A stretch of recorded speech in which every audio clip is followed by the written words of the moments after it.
আসসালামু আলাইকুম ওয়া রাহমাতুল্লাহি ওয়া বারাকাতুহু। প্রিয় 2025 দাখিল শিক্ষার্থীবৃন্দ, আজকে আমি তোমাদের জন্য একটি এমসিকিউ নিয়ে আসছি। যেই এমসিকিউটি তোমাদের পরীক্ষার জন্য খুবই গুরুত্বপূর্ণ এবং এটি 100% এই নিয়মে আসার সম্ভাবনা রয়েছে। তাহলে সেটার সলভ দেখা যাক।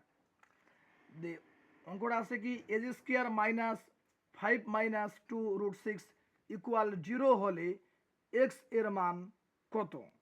তাহলে দেওয়া আছে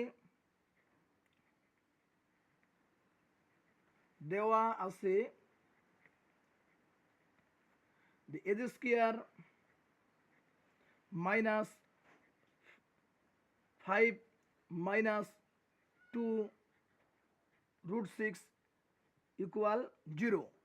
তাহলে বা এই এজ স্কোয়ারটাকে আমরা এক পাশে রাখবো আর সংখ্যাগুলোকে কি ডান পাশে পাঠিয়ে দেব।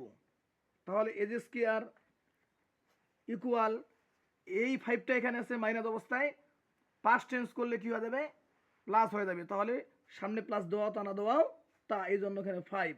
আর এই মাইনাসটা এখানে আছে কি প্লাস মাইনাস অবস্থায়, এখানে আছে 2 √6 আছে মাইনাস অবস্থায়। এটা পাস যদি চেঞ্জ করে তাহলে কি হয়ে যাবে, প্লাস হয়ে যাবে। তাহলে এই -2 √6 ও পাশে গেলে কি হবে, +2 √6 হয়ে যাবে। এবার এখান থেকে আমরা এটাকে এমন একটা সিস্টেমে ফেলাবো যেটা আমাদের লাস্টে সূত্রে পরিণত হবে। তাহলে দেখা যাক কীভাবে করা যায়। তাহলে বা এজ স্কোয়ার ইকুয়াল এই 5টাকে আমরা ভাঙাবো। 5টাকে ভাঙার ক্ষেত্রে কি এমন দুইটা সংখ্যা আমরা নিব যেটাতে করলে 5টা ভাঙবে। যেমন 3 আর 2, 3 2 এ 5 মিলবে এবং 3 2 6 এই ভিতরেরটা এখানে মিলছে। অতএব এমন একটা সংখ্যা নিতে হবে। তাহলে আমরা এমনটা করতে পারি না যে 3 + 3 নিবা আর বড় সংখ্যাটা 5 আর 2 মিলে 3 আর 2 মিলে যে 5 হইলো, এর মধ্যে যেটা বড় সংখ্যা সেটা তুমি আগে নিবা। তাহলে বলো তো 3 আর 2 এর মধ্যে কোনটা বড়? 3টা বড়। তাহলে 3টা আগে নিবা। তাহলে 3 প্লাস আর এখানে যেটা আছে এখানে এটা বসাই দিবা। তাহলে 2 √6 এখানে বসাই দিলা। এবার প্লাস দেখো তো 5 পুরে তার কত লাগে, 5 পুরে তার 2 লাগে। তাহলে এখানে 2, এখানে 2 হয়ে গেল। ঠিক আছে, ভালোভাবে বুঝো যে প্রথম তোমাদের চান্স কি, এই 5টা মিলা এবং 5টা মিলেইতে হবে এবং মিলার পরে কি 5ও মিলবে প্লাস এই যে 6টা আছে এটাও তোমাদের ভিতরে 6টা আছে এটা গুণ করে মিলবে। তারপরে তো 3 দুগুণা কত হয়, 3 দুগুণা 6, ভিতরে 6টা বনলো এবং 3 আর 2 মিলে 3 আর 2 মিলে কি হয়, 5 হয়। দেখো তো 5 হয়েছে না? এখন এটা আবার কি সূত্রে পরিণত করব। তাহলে এই প্রথম কাজ 5 মিলেতে 3 এবং 2 হয়, এর মধ্যে যেটা বড় সংখ্যা 3 আর 2 5 হয়, এর মধ্যে যেটা বড় সংখ্যা ওটা প্রথমে বসাবা। বসার পর এইটা যেটা আছে এটা এখানে ধর নিবা, এখানে এটা বসাই দিবা, দিয়ে প্লাস তারপর ছোট সংখ্যা যেটা 5 পরিণত হয় সেটা বসাবা।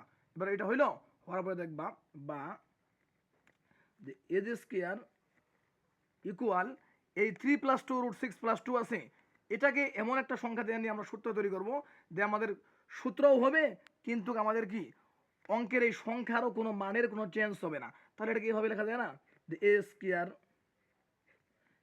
a² প্লাস 2ab বলতে √2 দিই, 2ab a² plus 2ab a² plus 2ab plus b² বলতে কি দেখো তো বাচ্চারা, √2 উপর কি স্কোয়ার। এখন দেখো এটা কিভাবে হইলো, এটা আমরা সূত্রে রূপান্তর করে নিলাম, পরিণত করে নিলাম কিভাবে, দে এটা a² plus 2ab plus b² সূত্রে পরিণত করে নিলাম। তোরা কিছু এখনো বুঝো না, আমি ক্লিয়ার করে দিচ্ছি। দেখো তো √a² যদি বাদ যায় থাকে কি 3 বনছে, এবার এই প্লাসটা আছে এখানে প্লাসটা বনছে, এবার এখানে 2 আছে 2 বনছে। দেখো তো এই রুটের মধ্যে কি আছে, 3 আর 2 আছে, 3 দুগুণা কত হয় 6, এই রুটের মধ্যে 6 বনছে আর 2 আছে 2 √6 বনে গেছে এখান থেকে, 2 √6 বনে গেছে না নাই। এবার প্লাস আছে এই প্লাসটা আর √2 আছে এর উপর স্কোয়ার, √a² বাদ দিলে 2 হয়, বনছে।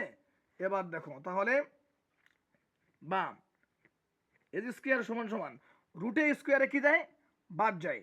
তো এটা এভাবে বললো, তাহলে a square plus 2ab plus b square, এটা সূত্রের কি, এটা একটা সূত্রের উত্তর। তাহলে প্রশ্নটা কি হবে, এ প্লাস বি হোল স্কোয়ার, মানে এ বলতে √3টা এ, √3টা কি এ, প্লাস বি বলতে কি √2টা বি, তাহলে এ প্লাস কি বি হোল স্কোয়ার। এটা হলো সূত্রের প্রশ্ন, a plus b whole square সমান সমান a square plus 2ab plus b square. এই জন্য √3টা হলো এ আর √2 হলো কি 2, তাহলে √2টা হলো কি বি, তাহলে a plus b whole square সমান কি a square plus 2ab plus b square. তাহলে উভয় পক্ষ থেকে যদি এবার স্কোয়ারগুলো তারাই দিই আমরা, তাহলে কি হয়, অতএব এক্স ইকুয়াল √3 প্লাস √2, এটা হলো অ্যান্সার। এটা তোমাদের দাখিল শিক্ষার্থীদের বিন্দুর জন্য, এটা তোমাদের দাখিল শিক্ষার্থী বৃন্দদের জন্য এত ইম্পর্টেন্ট যেটা ভাষায় প্রকাশ করা চলে না। অতএব তোমরা এটা বারবার ফলো করবা। Let's go start on math.